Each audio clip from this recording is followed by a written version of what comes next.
President Powers Part 2. Legislative Powers.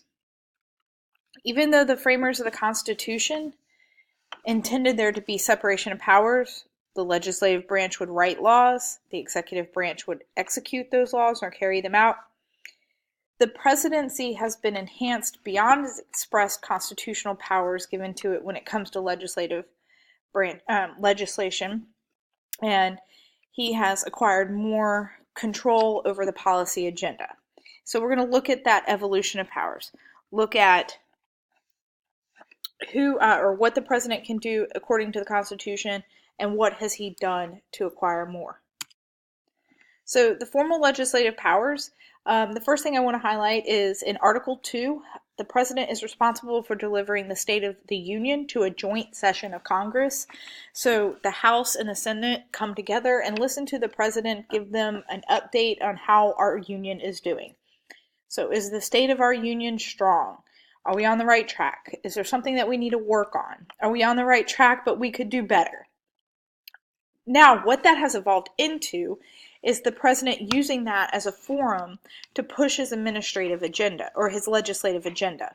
So if his party has a platform plank that needs to be addressed, he's going to speak on that plank and encourage Congress to write legislation regarding that issue.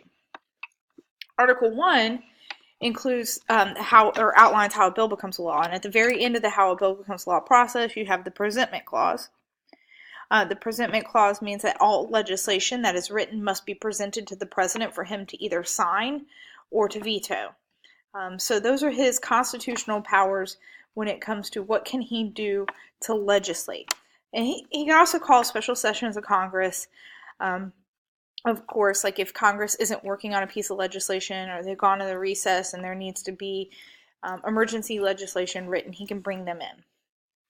So now those are his formal powers. Now we're going to talk about how he has enhanced those powers. Okay. First and foremost, it's important to highlight executive orders here. So what the president has done is he's looked at the take care clause, which says that he has the power to take care of faithfully executing laws given to him in Article 2. He took the take care clause, and the office of the presidency enhanced upon his power to enforce laws by saying the president can issue executive orders. So officially, executive orders are documents that are numbered.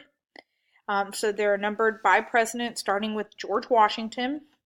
FDR has written the most executive orders. That shouldn't be a surprise. He was in office the longest. And executive orders is the way that the president can manage the operations of the federal government. They do have the force of law.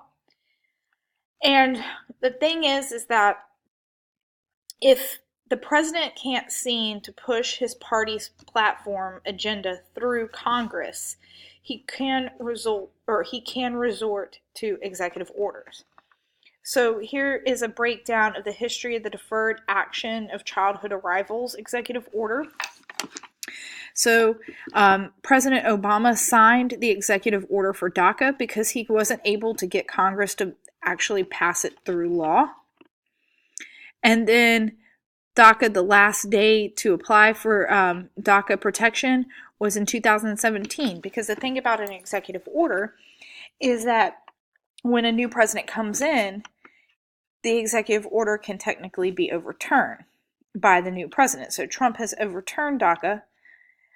We're going to look at different executive orders real quick. We're not going to look at all of them, because nobody wants to do that. All right, so you see executive order, John Quincy Adams. There you go. So they're as old as time.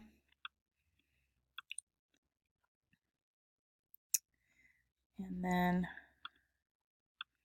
so here, navigate. And then we can fast forward to the present day. You know, a lot of people criticize Obama for issuing executive orders, but every president has done it. So Barack Obama, and then Donald J. Trump's executive orders. Okay, most of the executive orders really aren't life or death situations. Some of them could be, granting a memorial to a service member or something like that. But again, the president's going to resort to them when he can't get legislation through Congress. And the most infamous executive order would be FDR's Executive Order 9066 to intern the Japanese. Okay. Signing statements.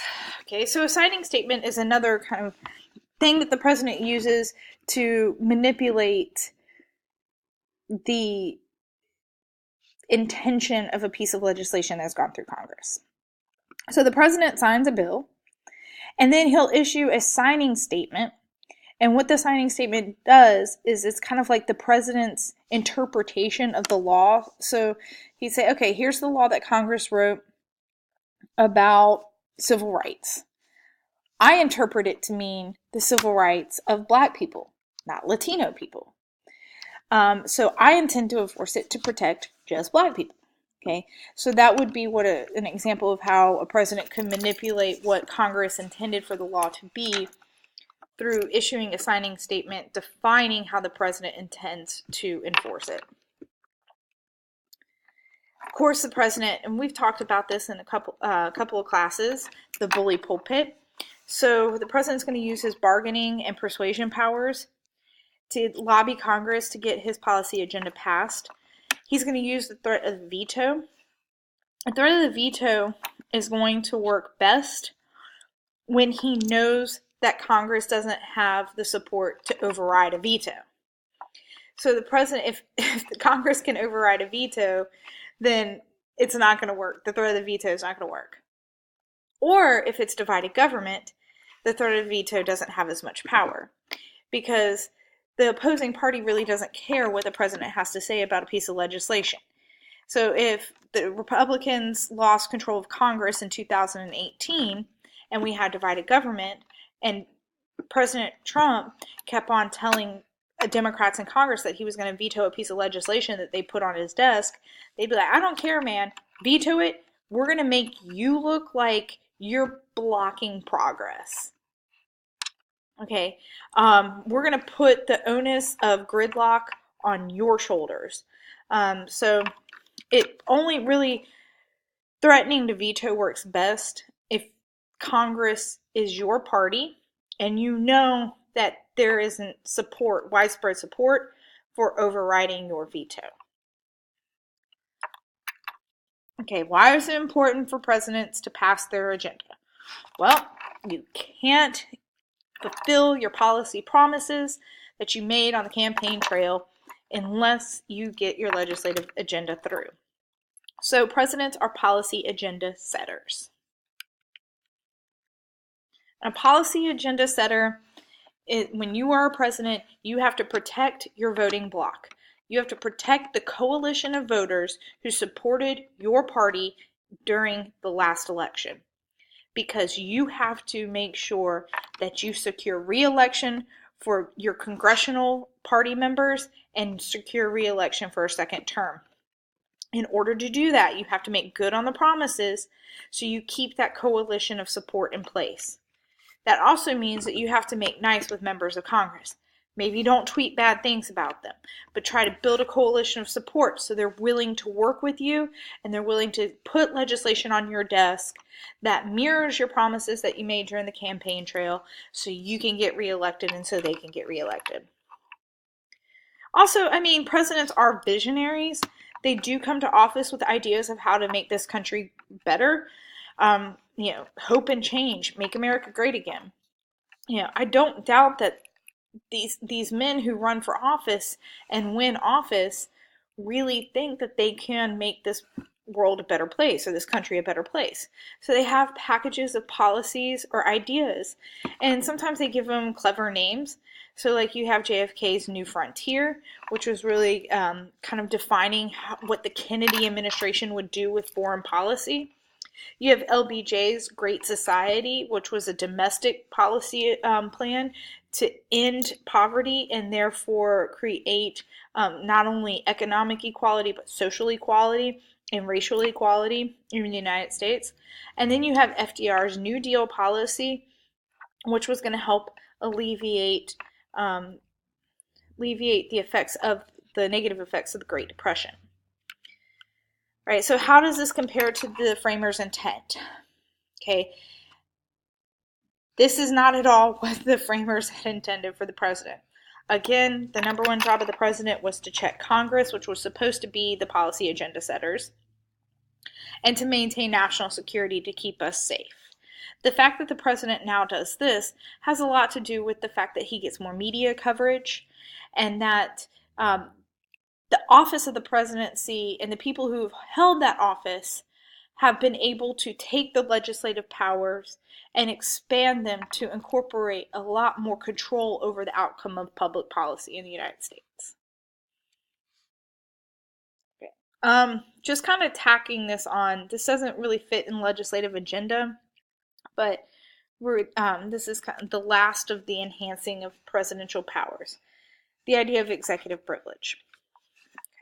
So the definition of executive privilege is if a president gets subpoenaed or investigated. So if Congress asks him to come in for a hearing, or if he's asked to testify in front of a grand jury, or a special prosecutor is investigating something that he has done, he can withhold information if he can say that if I tell you this information that you're asking for and it gets out, it's going to hurt national security. And that's what Nixon tried to do with the Watergate tapes.